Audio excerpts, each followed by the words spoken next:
አክብሮታዊ ሰላምታችን በያላችሁበት ይድረሳችሁ ውድ የጂኤምኤን ቴሌቪዥን ተመልካቾቻችን እንደምን አመሻችሁ። ሀገር አቀፍና ዓለም አቀፍ መረጃዎችን በዓለም ዙሪያ ከ16 በላይ በሆኑ ቋንቋዎች ተደራሽ የሚያደርገው ጂኤምኤን ቴሌቪዥን ዛሬም ለለውጥ ይሰራል በሚለው መርሁ ወቅታዊ መረጃዎችን አቀናጅቶ ይዞላችሁ ቀርቧል። ላይክ፣ ሼር፣ ሰብስክራይብ በማድረግ ቤተሰብ ሁኑ እያልኩ አርዕስቶችን እንሆም። ኢትዮጵያ የጨረር ቴክኖሎጂን ከሕክምናው በተጨማሪ በተለያዩ ማህበራዊና ኢኮኖሚያዊ ዘርፎች ላይ እየተጠቀመች እንደምትገኝ የኢትዮጵያ ቴክኖሎጂ ባለስልጣን ዋና ዳይሬክተር ዶክተር ሰለሞን ጌታቸው ገለጹ። ትራምፕ የሰሜን ኮሪያው መሪ ኪም ጆንግ ኡን ላቀረበላቸው የውይይት ጥያቄ ምላሽ መስጠታቸውን ገለጹ። እነዚህና መሰል አጫጭር ጉዳዮችን እያደረስን ቆይታ እናደርጋለን። እስከ ፍጻሜው ድረስ አብራችሁን ቆዩ። ኢትዮጵያ የጨረር ቴክኖሎጂን ከሕክምናው በተጨማሪ በተለያዩ ማህበራዊና ኢኮኖሚያዊ ዘርፎች ላይ እየተጠቀመች እንደምትገኝ የኢትዮጵያ ቴክኖሎጂ ባለስልጣን ዋና ዳይሬክተር ዶክተር ሰለሞን ጌታቸው ገለጹ። የኢትዮጵያ ቴክኖሎጂ ባለስልጣን በሕክምናው ዘርፍ ለምርመራ ዓላማ ጥቅም ላይ እየዋለ በሚገኘው የጨረር ቴክኖሎጂ አገልግሎትን በተመለከተ ከሚመለከታቸው ባለድርሻ አካላት ጋር ወርክሾፕ አካሂዷል። በወርክሾፑ ላይ የባለስልጣኑ ዋና ዳይሬክተር ዶክተር ሰለሞን ጌታቸው እንዳሉት ባለስልጣኑ ቁጥጥር ከሚያደርግባቸው ቴክኖሎጂዎች መካከል የጨረር ቴክኖሎጂ አንዱ እንደሆነ ገልጸዋል።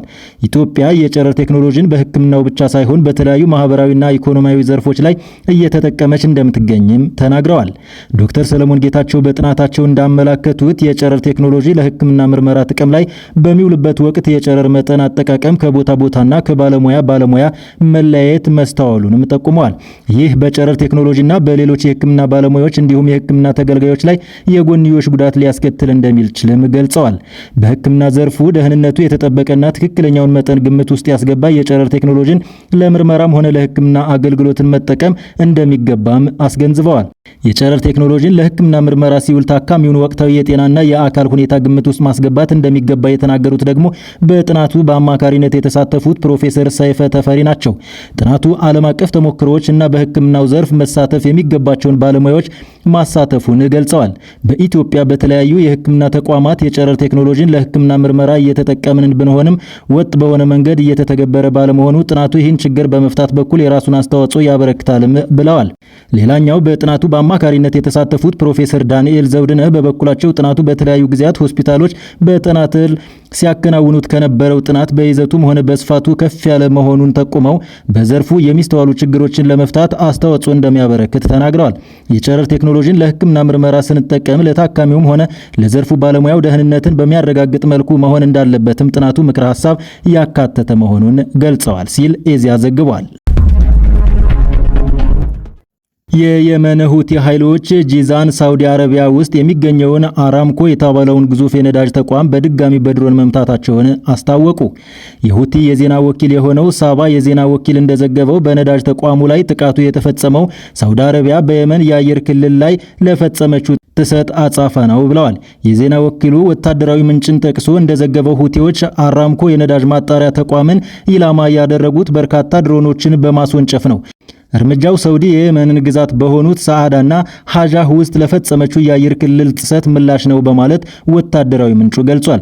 የኢራን አጋር የሆኑት ሁቲዎች ሳውዲ በየመን ወደቦች ላይ ለጣለችው የእንቅስቃሴ እቀባ ምላሽ ከሳውዲ ወደቦች በሚነሱና ወደ ሳውዲ ወደቦች በሚያቀኑ መርከቦች ላይ የእንቅስቃሴ ገደብ ጥለዋል። ባለፈው ሳምንትም በቀይ ባህር ኤል ማንዳብ በኩል ለማለፍ የሞከሩ በርካታ የጭነት መርከቦች እንዲመለሱ በማድረግም የእንቅስቃሴ መስተጓጎል ፈጥረዋል። በተጨማሪም ሁቲዎች የሳውዲ አረቢያን የነዳጅ ማውጫና ማጣሪያ መሰረተ ልማቶችን እንዲሁም አየር ማረፊያዎችን ኢላማ ያደረገ ተደጋጋሚ ጥቃቶችን ፈጽመዋል። ትራምፕ የሰሜን ኮሪያው መሪ ኪም ጆንግ ኡን ላቀረበላቸው የውይይት ጥያቄ ምላሽ መስጠታቸውን ገለጹ። የአሜሪካው ፕሬዝዳንት ዶናልድ ትራምፕ የሰሜን ኮሪያው መሪ ኪም ጆንግ ኡን ላቀረበላቸው የውይይት ጥያቄ ምላሽ መስጠታቸውን ይፋ አደረጉ። ፕሬዝዳንቱ ይህንን የገለጹት አሜሪካ ከደቡብ ኮሪያ ጋር የምታደርገውን የጋራ ወታደራዊ ልምምድ በከፍተኛ ሁኔታ እንድትቀንስ ትዕዛዝ ባስተላለፉት ማግስት ነው። ትራምፕ በዋይት ሃውስ ኦቫል ኦፊስ ለጋዜጠኞች በሰጡት መግለጫ የሰሜን ኮሪያው መሪ ለምን ምላሽ እንዳልሰጠ በጋዜጠኞች ለቀረበላቸው ጥያቄ ምላሽ እንዳልሰጠ በምን አወቅ? አዎ ምላሽ ሰጥቷል ሲሉ መልሰዋል።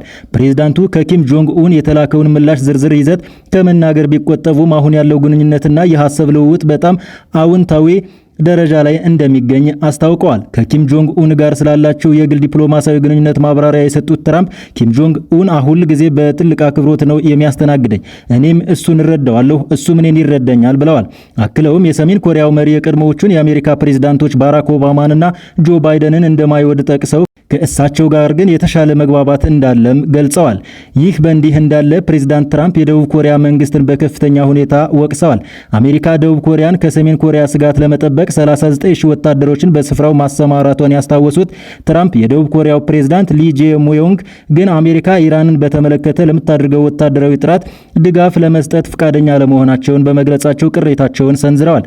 አሜሪካ ከደቡብ ኮሪያ ጋር የምታደርገውን የጋራ የጦር ልምምድ እጅግ ውድ ከመሆኑም በላይ ለሰሜን ኮሪያ አላስፈላጊ ቀስቃሽ መልእክት የሚያስተላልፍ በመሆኑ እንዲቀንስ ማዘዛቸውንም አረጋግጠዋል። ዋይት ሃውስም ሆነ የሰሜን ኮሪያው መንግስት በሁለቱ መሪዎች መካከል ስለተደረገው የቅርብ ጊዜ ግንኙነት እስካሁን ይፋዊ ዝርዝር መግለጫ አልሰጡም።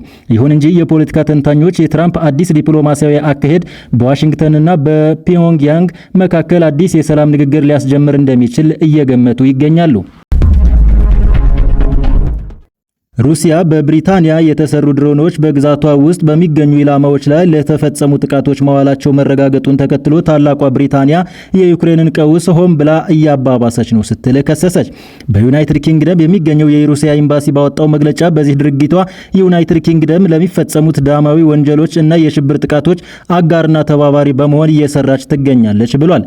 ኤምባሲው አክሎም የለንደን ድርጊት ተጠያቂ የምትሆንበትን አደጋ ማስከተሉ የማይቀር ነው ያለ ሲሆን በግጭቱ ውስጥ ያላት ተሳትፎ እየተለቀ በሄደ ቁጥር የምትከፍለውም ዋጋ የዚያኑ ያህል የጎላ ይሆናል ሲል አስጠንቅቋል።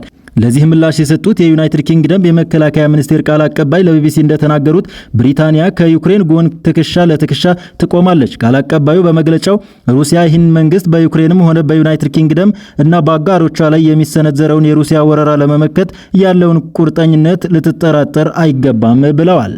ክቡራትና ክቡራን ተመልካቾቻችን ከጄኤምኤን ቴሌቪዥን ለዕለቱ ያዝናቸው መረጃዎች እስካሁኖቹ ይመስሉ ነበር። በቀጣይ መረጃ በሌላ ቪዲዮ ተመልሰን እስከምንገናኝ ድረስ በያላችሁበት ሰላም ሁኑ።